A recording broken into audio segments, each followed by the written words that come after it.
change in Cam's demeanor. Well, MJ, it's a really good point because there's been a lot of could've, would've, and should'ves from the New England Patriots, including from Bill Belichick, Terrence Brooks, who said that exact phrase, and Cam Newton, who said the New England Patriots could very easily be 5-2 instead of 2-5 were it not for a play here and a play there. And he said, if you're going to look at us and say our confidence is shot, you're looking at the wrong place. Well, to a Patriots fan's ears, that's good news because Cam has not had that same type of swagger since coming back from COVID-19 and missing nearly 2 weeks and, of course, the one game against the Kansas City Chiefs. He had been thinking and talking about how he's overthinking everything and maybe he wasn't reacting like he needed to. Well, he said, I don't want to hear any more about that now. He said, that's overblown, even though he was the one who brought it up. He said, it really comes down to me just being a little bit more precise with my reads, taking better care of the football, and just being better all around. He said, no rest for the weary. I'm going to work hard to get this fixed, and they feel like there's a really good opportunity tonight against the New York Jets. If there was ever a time for him to get back on track, it is this game. It is tonight. Mike Giardi, thanks. All right, let's take a recap of our Monday night pick standings here on Total Access. I'm holding on to my lead at 8-1, but just barely because Mooch and Willie are right behind me at 7-2. David Carr, we need to pick it up, my friend. You're 5-4. So let's pick the final game of Week 9. Willie, I'm going to start with you. Who you got? Pass or Giants? I'm going to go with the Patriots. I think that they just have a little bit more. I know they got guys injured, and they don't have a lot of guys on the football field, but it's time to get back on track. This is a division game. These teams hate each other. It's bad blood. It's the Jets, so they're going to get up and play at a high level for this game. MJ, I removed my chest from the decision-making process 2 weeks ago, and I'm on a 2-game win streak, just for your information. So I'm going to do that again. Okay. Purely rational, okay? And we're going to go New England Patriots 28-14 to get back well above 500. Okay, well, that's a good call there, David. You know, I'm going to go with the Patriots as well. Willie takes them because he's a homer. He takes them all the time, you know. I'm going to say 31-17. You know, the Jets are fighting. And when these professionals are discouraged, they're winless, they're going to fight. They're going to make a game of this best way they can. But Cam, with, you know, the Patriots 4 losses in a row, and that doesn't happen. And I go back to their last game. They almost beat the Buffalo Bills, who are 7-2. Really should have won that game. The Bills are a heck of a team. And then the fumble kept them from winning that game. So I think they're going to regroup and get refocused. And Cam's going to have a big night, and the Patriots will win this game 31-17. Hold on, Coach. Don't be trying to say the same score as me. I said 31-16. You're 31-17. Yeah. Because I'm nailing scores around the league. I just want to call that out. Don't try to jump on the bandwagon and be right where I'm at. That's all I'm saying. Wow. Since I'm a homer. Wow.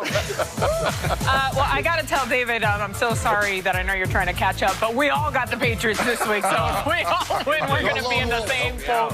I have them as well. 36-10, Willie, so I'm not looking at your homework on this one. But no matter what, it's a sweep. Let's see what happens tonight. Guys, thank you. Handoff, Dalvin, jump cut left, 3-2, reaches to the end zone, touchdown! Chased on the play, fakes out, Collins gets the first down. What a deceptive move, breaking his ankles. Rookie does it all. Handoff, Dalvin shakes a tackle at the 25, and the race is on! And it is loose! Touchdown! Let's take a look at the NFC playoff picture and how that is shaping up. Division leaders right now, the Saints, the Seahawks, Green Bay, and the Eagles. Wild cards would be the Bucks, Cards, and the Rams. In the hunt, Bears, the Niners, the Vikings, the Lions, the Falcons, and the Panthers. Gentlemen, we have a crisis on our hands.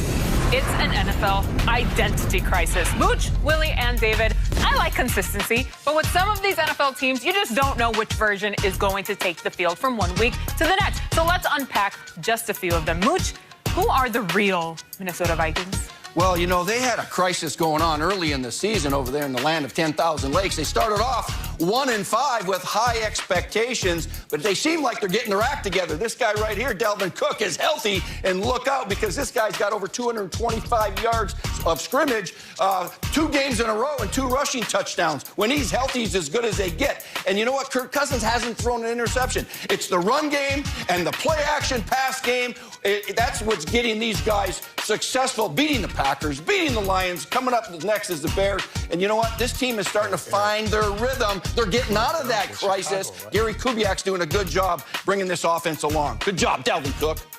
Willie. Yeah, he is doing a good job. I think, yeah, Mooch, as far as what they're bringing. But I look at another team that has added someone like Jamal Adams and now doesn't have an identity on defense. And I think that's a real issue. And it's also bleeding over into the offensive side of the ball and making Russ press a little bit and have some more turnovers than he normally has. When I look at the Seattle Seahawks, you know, talking to Willie earlier, had a great conversation about that. They're forcing their hand a little bit. They're playing too much man coverage. They're pressuring too much. You know, having Jamal Adams is a luxury, but if you start to do stuff that you're not accustomed to doing, this team forever played cover 3, played zone defense, and knew exactly what they were getting from the opponent, and they were able to combat that by understanding and being in the right place. They blow too many coverages. There's fights on the sidelines, which we've seen before, but this right here is the reason that they're struggling, if you could struggle in the position they're in right now. They got to find themselves on defense. They have enough good players. The pass rush has actually been okay. They can get back on track. They just got to get back to their roots.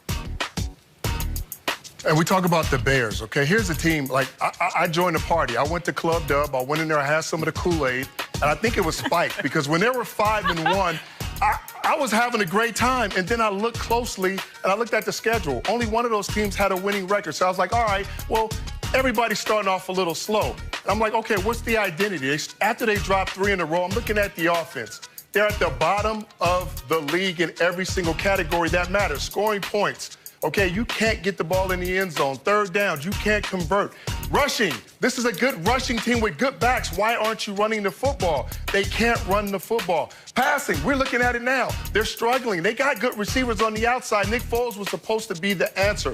I don't know if it's the system. I don't know if the system doesn't fit the quarterback.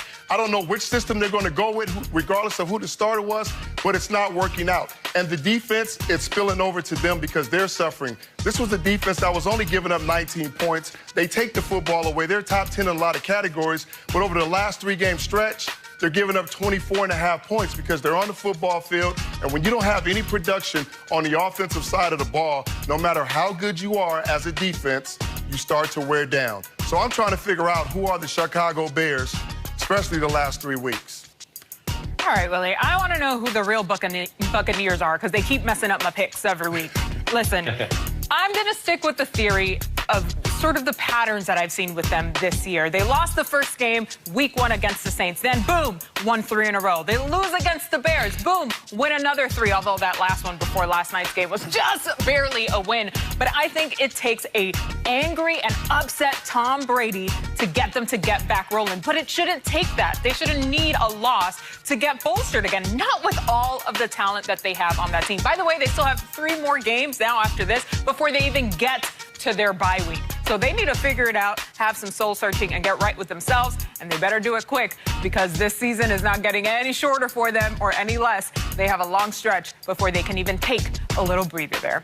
All right, guys, thanks. And apparently it takes a lot more than just a good stat line to set off the NFL Total Access baller alert. Take Patrick Mahomes. Over the past 2 weeks, he's racked up 788 pass yards, 9 touchdowns, and 0 picks. And he didn't make the list. After the break, who did? Plus, what do we have here? It's not a code. It's not a password. It's definitely not the